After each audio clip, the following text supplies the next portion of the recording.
all you money makers? This is Indar Lang, and I'm super excited to have my good buddy here, Alex. Me and Alex have been good friends for a long time, and you guys all know him, and we've been friends who are great, so it's super to have him here in person. So let's do it. Let's dive on in, and let's get into this episode 46. Let's go. If I told you guys that subscribe button is the only thing that's separating you from financial freedom, because knowledge is power. I'm going to give you all the knowledge so you can succeed in life. So aloha, thank you, Alex, for having you on the episode. I'm super excited. So for all the people out there, tell me let them know who you are. Yeah, man. So I'm a full-time real estate investor and entrepreneur.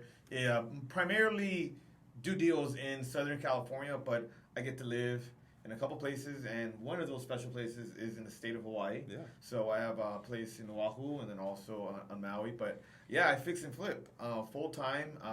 Right now I'm flipping, I think, 6 houses in SoCal, and I love real estate investment. And I dove head deep in about 6 years ago, and so I primarily fix and flip to make money, but I also keep the best ones. So I'm all about keeping rentals and keeping property long term. I do have a multifamily value add deal that I'm working on in Phoenix, Arizona. So that's taking a lot of my time and bandwidth. And love networking. So I either attend events, masterminds, courses, all that to meet cool people like you. But then I also host some great meetups. Yeah, Alex has got a huge meetup and really cool. I got to speak at one of them. He's got a really cool, high level following of people, really good people. Yeah, so we built that out over the last 3 years or so, where we're elevating other real estate investors, making connections, and so I usually over 100 people in Southern California every month, last Thursday of the month. Yeah. And that's me, man. I love kind of bouncing around different places, but investing primarily in those kind of asset classes I just mentioned. Yeah, we were just talking earlier of where we first met. It's been 5 years, I want to say. It's four years. I think we couldn't remember the first time we started hanging out and talking. I think probably through social, through events maybe. I think we met first just like virtually on social media. And then I reached out to you because I knew that you were a really active big investor here in Hawaii. I was thinking about moving to Hawaii back in 2018, 19. Yeah. And then I got the opportunity to move in that same, 2020-ish, 1920-ish. Yeah. And then we met in person once I had moved out here and visited Oahu. Yeah, and he's got a really killer house in Maui, Maui Meadows. This really beautiful house that he rents out Airbnbs. It's pretty, or long-term rentals too as well. It's a pretty nice house that a lot of people get to stay at, and he's got some cool neighbors too. Yeah, definitely, man. So it's been an amazing journey being able to call Hawaii home and spend time here, build connections here. I do have the 3 properties, 2 in Maui and the 1 in Oahu. Did have one in Hilo on the Big Island, but sold that one. That flip, yeah. But tell everybody a little bit of your back story. I know, but before you started flipping, you were working for this huge. Were they flippers? So I got my start, like I think a lot of people do, is by working for other real estate investors. So I went and got a job for a really successful boutique investment company in LA. Yeah. Worked for about a year. But they were doing like 100, 200 homes a year. Well, the first company I worked with, he was more of a boutique, so he'd take down anything, but it had to have a huge profit margin over there in LA, 100,000 or a profit or more. And I worked for him for a year, and he had a smaller company, about 10 people. And then I worked for that big company where they had about 30, 40 employees. You ever follow those guys if they're still around? I'm curious. Yeah, I still talk to some of the people that worked there or had worked there when I was there, and we kept a good relationship. I left amicably, and they were flipping like 200 houses annually, and I helped them buy close to 60 houses in a year and a half. Yeah. So we got my start that way. Just working for other people, making them a ton of money, and then saving some money, and then eventually having the skills to do it myself. But even before that, a lot of people don't know. Alex was a mortgage lender back in the day, before all that. So he already knew a lot about the numbers and mortgages. And Sometimes I tell people that I had relevant skills that enabled me to have maybe a better chance of being successful in real estate investing. Because if you understand, like say mortgage loans, for example, you understand what real estate agents do if you've been a real estate agent, then it helps you in many ways to get into the game or to have an advantage in that area of real estate investing. So I was in the mortgage business. I made tons of money, but then I was young, making money. I grew up in Southern California, and back in the early 2000s, after going into banking and then going into mortgage business, I rode that wave where everybody was getting loans. As long as you had a pulse and a heartbeat. Subprime loans. That was before 2008. Yeah, right? yeah. And then so I rode that wave, and then it all came crashing down. The market crashed. I had a couple houses that I bought. With no money down, right, 100% financing. Yeah. So you learn lessons along the way. So yeah, man, I got a background in the mortgage banking, real estate, but it really wasn't until 2017 that I went all in on real estate. Just learning the business, and then I've been kind of doing my own thing for the last about 4 years. I actually remember following you, and there was a turning point, I want to say, where you had this flip, I remember, in Southern Cal, and you were going to live in it, and then you decided to sell it and move to Hawaii. I think you had that kind of big turning point, right? Yeah, exactly. So when I left the second company that I was working for, I was kind of at that pivotal point of, okay, I'm going to start my own real estate company. I did that, and then I attended a mastermind with Brandon Turner, and he introduced me to all these other people through that mastermind event. And then it opened my eyes up to what was possible. And then about a year later is when I got the opportunity to move there as well. So, there's just these different opportunities that come up. You have to be prepared for them. But, yeah, I had that house in L.A., and that house enabled me to sell that property, pull out some profit, and then, do virtual house flipping in L.A. while living in Hawaii. Yeah. I don't recommend that because it is hard to flip a house if you're not physically there, and because you need a team to do that. Yeah. But I had a lot of experience in LA. I had a team, and so I was able to do that. But I don't advocate for that as you're starting out, unless you already have boots on the ground. I remember early on, we were talking this. I didn't have a team. I was still doing it all by myself, and you're very big into teams and VAs and having a lot of great people around you. And I was always asking you questions about your team and how to build it. And what would you say some good things out there for people who are trying to build a team? Like how do you find good people? How do you hire? What do you Yeah, do? So I think one big thing is that hiring and firing people and attracting talented people to work with you and help you accomplish your vision, your dreams is something that is super critical that you work on, because it encompasses like leadership, encompasses actually being like an A player yourself, so you could attract A players to your team and people to complement your strengths and people to help you take like load off. Because I remember thinking, how are you able to like do all these properties at scale? Now, granted, you're ambitious, you work hard, you're talented. I don't know how you have a supportive, wife and family and all that, right? So you have some other amazing pieces. I think that has helped contribute to your success without having to have a team. But it's also going to be very stressful. Would you agree? Yeah, 100%. Yeah. Having a team makes it a lot easier. So I think it's just focusing on, hey, how am I going to attract people? I've done it through a couple of methods. By being part of a couple of coaching programs, I have access to other people that have less experience than I do, but are committed to being a real estate investment.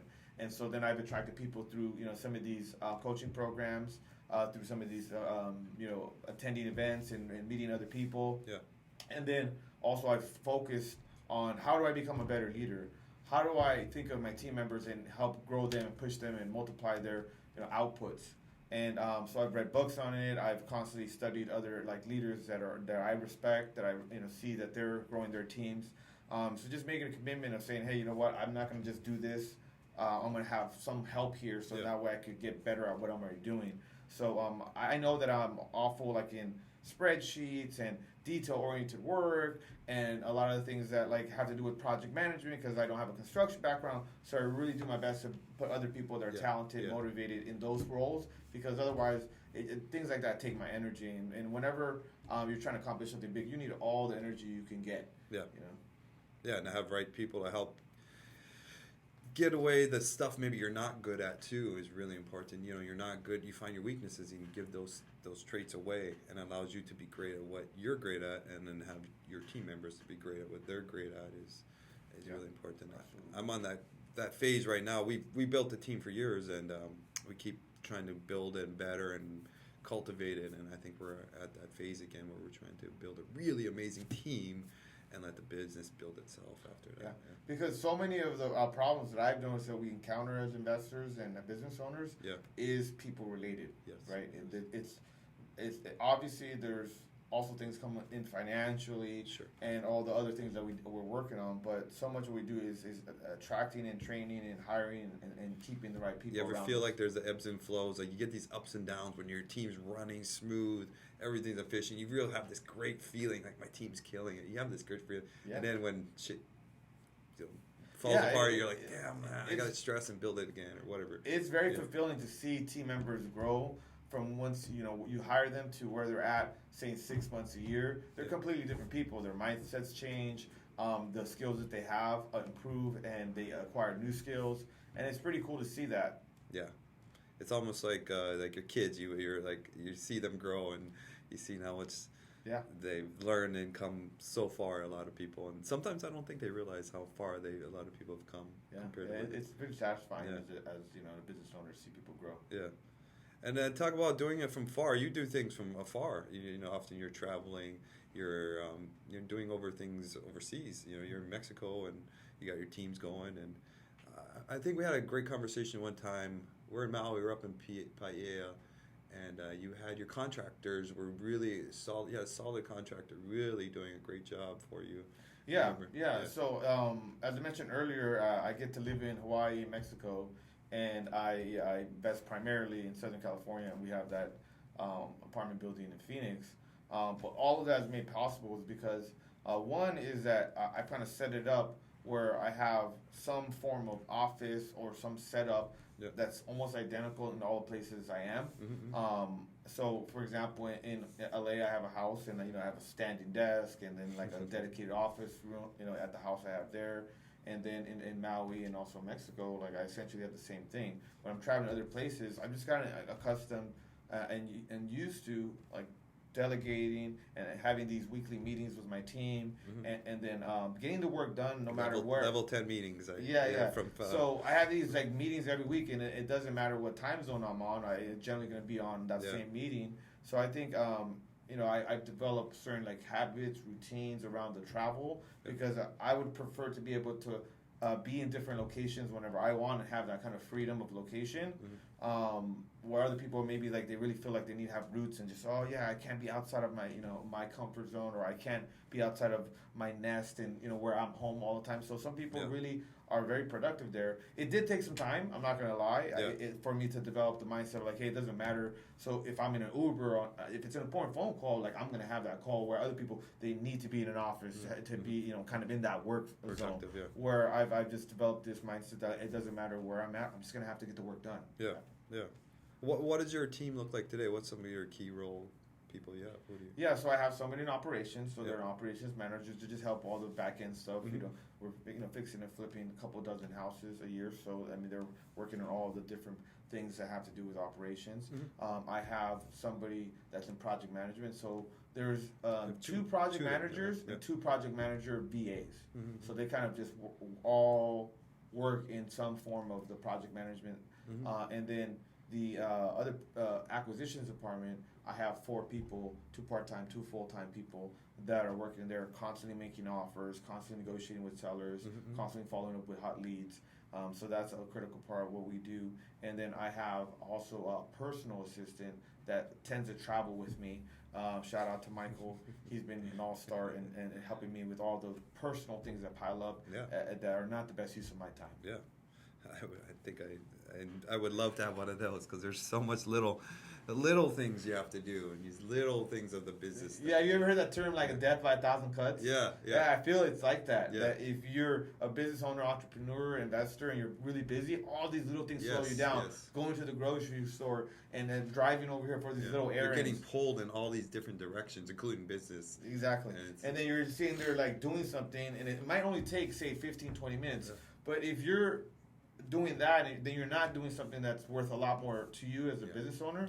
So I've really tried my best to just have somebody always around me that I could delegate those personal tasks.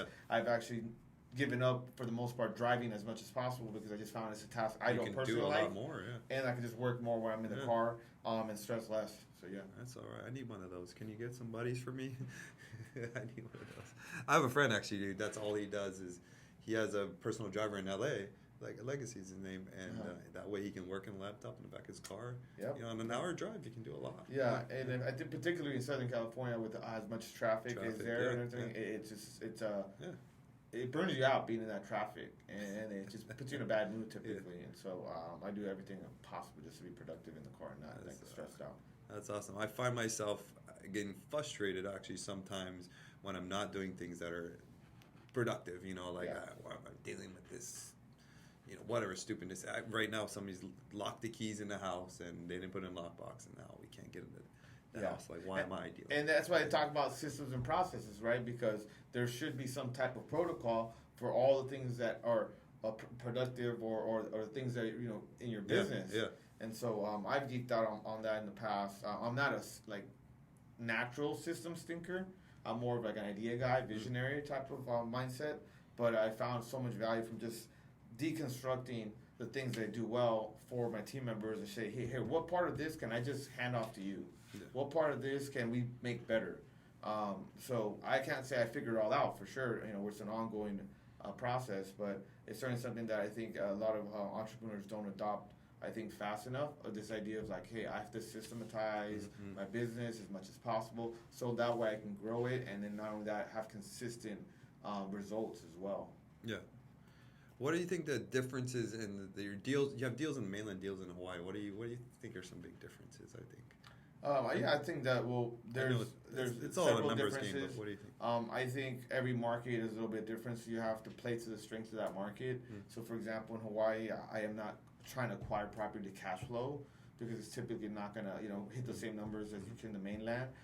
But now having invested in being in Hawaii for 3-4 years, I've noticed that like the properties I do have and I hold have appreciated. Yeah, appreciation. So crazy. I think you have to understand that like you're not going to necessarily get the cash flow here in that market, and so that's fine. Then we're either going to flip properties and can have nice returns, or we could hold properties long term. Understand that as long as we're not negative in cash flow and there's just kind of breaking even, this property will likely pay great return on investment, over the years to come. And I've noticed that with all my properties I've kept in Hawaii. And in the mainland, I operate in lower price points. Yeah. There's also construction. There's more labor. There's more availability to materials. So you have kind of a higher barrier of entry, I think, in Hawaii. And so that deters a lot of people from doing a lot of deals. That's what makes what you do so remarkable, because of like at scale rehabbing properties in a very difficult market, not price points, tenant or not landlord friendly, higher price points, all these things they compound, but also that no risk, no reward. So if you're willing to take the risk and make the investment, then you're going to get rewarded. So it's different. But the mainland ones that I also mainly fix and flip.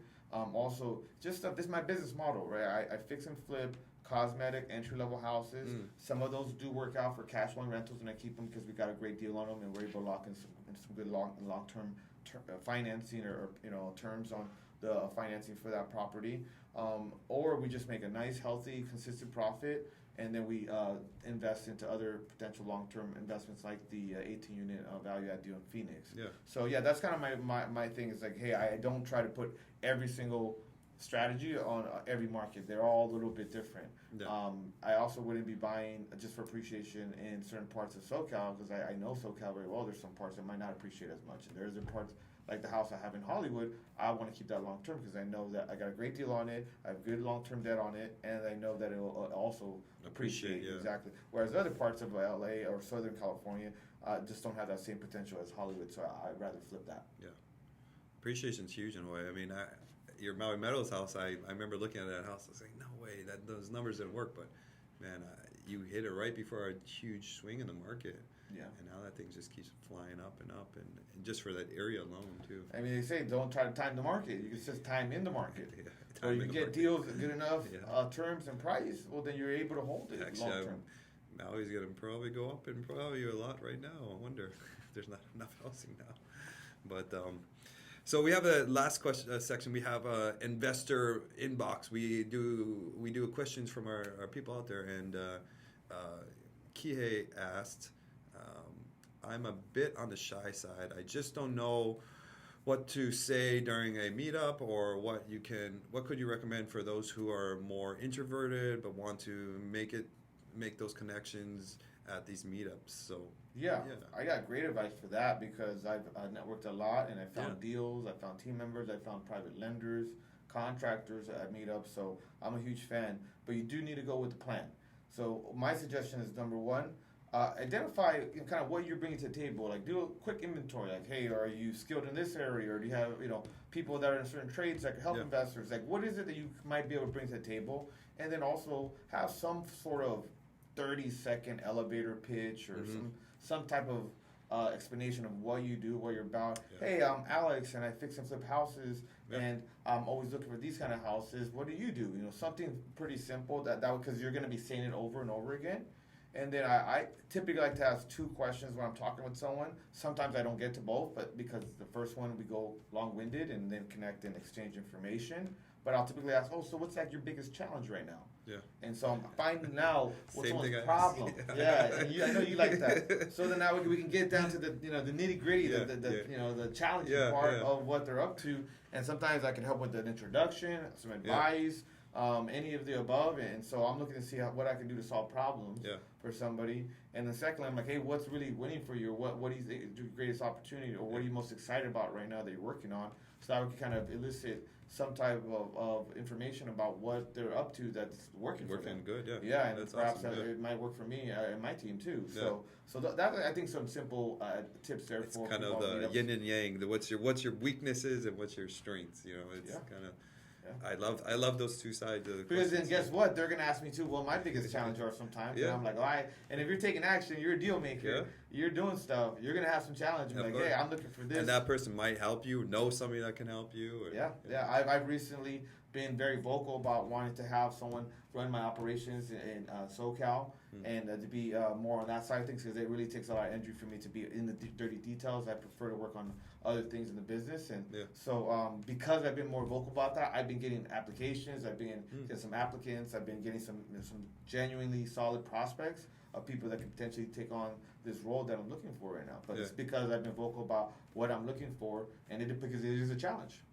Yeah, it's a challenge. You gotta ask for help, and that's one thing I learned from some of our mutual friends and mentors, that you gotta be able to ask for help to get it, and you can't be shy about it because ultimately nobody can read your mind. So go out there and tell people what you're struggling with, so that way they can help you. Actually, I was just thinking about me and you have had some intense meetups when we were at the Army Street a long time ago. We were really diving into each other's problems. Just recently, we were at a friend's house, and we were really diving into each other's problems and how we can help and be better. And it's pretty. I think me and you are very close in the sense that we're very open to each other. We won't share to most people, but we'll share to each other what we're struggling with and help better each other because we have this sense of let's figure out together. We're in this together. I actually just exactly. Well, we were hanging out the other night at our friend. A friend, a mentor, advisor's house. And, he was going through all these details of asking us questions about our challenges to see if he can help unpack them. Because he's gonna look at it unemotional. Usually, when you're with your own problems, your own challenges. Well, they're so personal that they're very emotional, and so you might not be able to look at it as objectively as you want to. And if someone else looking at your problem that's smart and a business person that maybe has already and you look up to you gotta look up to the person, and then you look up to them, can give you some advice on that could completely change your perspective on it and your action that you're going to take on it and help you solve that problem. And I feel that we both were able to get that night by being vulnerable and sharing with our mentor what kind of we're going through, so then he can unpack it, like I said, and just give us great advice on it. And I walked away from that meeting feeling like I had answers, feeling like I had a better direction on these big problems that I'm facing right now. And it's interesting because sometimes I feel like the answers but just good to hear it sometimes from each other. You know something. Yeah, he told me I had to sell this one property, and I'm just like, he's definitely right. And now I'm way more open to doing it because the number one thing that you tell investors is, hey, you have to use logic because that's your best friend as an investor. You're being rational about it and just paying attention to the numbers, not letting your emotions get all wrapped up in, and then then your bias and then you're not looking at the answers as objectively. So he was able to do that for us, and I felt that was super valuable. I felt like I owed him like a consulting fee after that meeting. And a couple good margaritas, huh? Yeah, I know. I hang out with him a lot too, and I feel like I owe him so much sometimes. But it's having good people like that in your life and be able to share and relate. So if you can get out to meetups, that's where you find these people. The person he's talking about, we met at a meetup, and I think me and Alex met at meetup. So being at these meetups is where you can really find these great people that.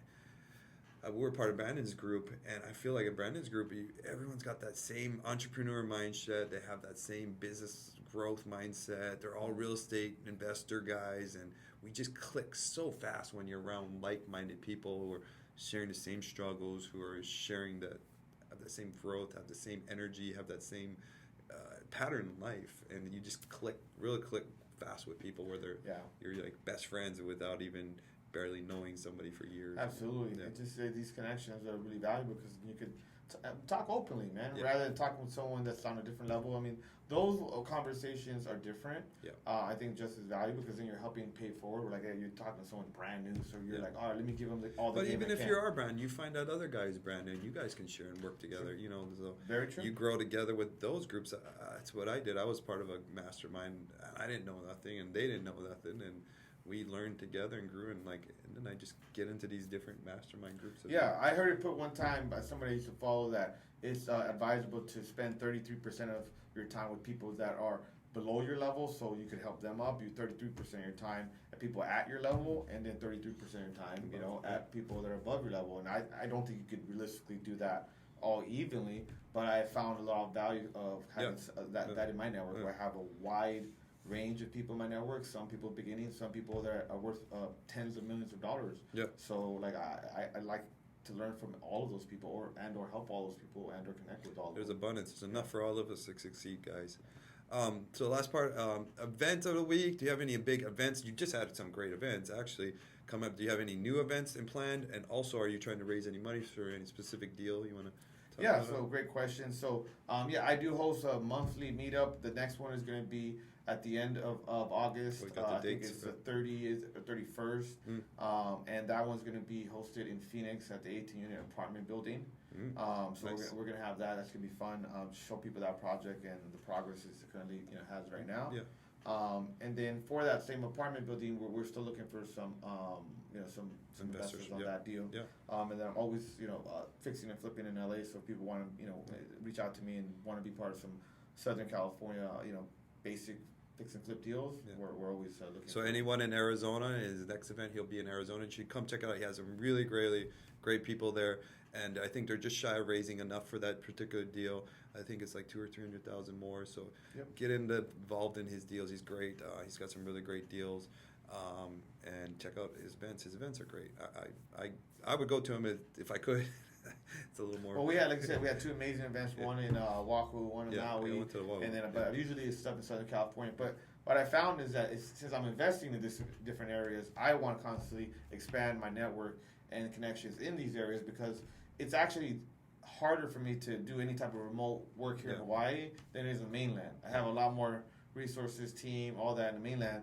But like in Hawaii, because of the nuances and the local kind of effect of like, hey, knowing people, and just the scarcity of like labor and materials, and people that really are actually entrepreneurial and ambitious are a bit more scarce in Hawaii. Would you agree? Yeah. Oh yeah. Yeah. So that makes it harder for you to do business here. And so, I'm always trying to. That's why I did the meetups here, because I wanted to continue to expand my network here in Hawaii. It's a smaller, and same thing with Phoenix. Group. Every market's a little bit different, so it's great to have solid connections of all levels wherever you're investing or thinking about investing. Yeah, it's awesome. Yeah. So that's where can everyone find you? Audience follow you? So you got hacked in your social media. Actually, you had to rebuild it. Actually, it's been a long road on that. I was really you had a huge following, and then your social got hacked with those. Yeah, I had a crowd. Guys, you guys it was it's kind of sucked, but I mean, you move on. It is what it is, and right now my engagement's really high with the current following that I have compared to the old one. I think it's so I'm trying to look always to get the positive side of things, and we have a great team on the social media side of what we do. So most people can reach me either. I highly recommend they hit me up on Instagram. Real Estate Dealmaker is my handle. And also really proud of all the long form content, webinars, and free information I've uploaded on my YouTube channel under Alex Camacho TV. I think those are the two there. So just check it out. Let me know how I can help. I'm always trying to connect with people from everywhere that are investing in real estate and trying to become the best. Get on there, guys. Ask questions. I say it every episode. There's no place to start but other than ask questions, and we're an open book. There's no place to start other than to get out there and start. So ask questions. Don't be scared. Like and subscribe and follow and comment and please support. Thank you guys so much, and thank you for coming on the show and coming down and being in office, and thank you everyone for listening. Aloha. Thanks for having me on, man. Thank you, everybody. Let's go. Let's go.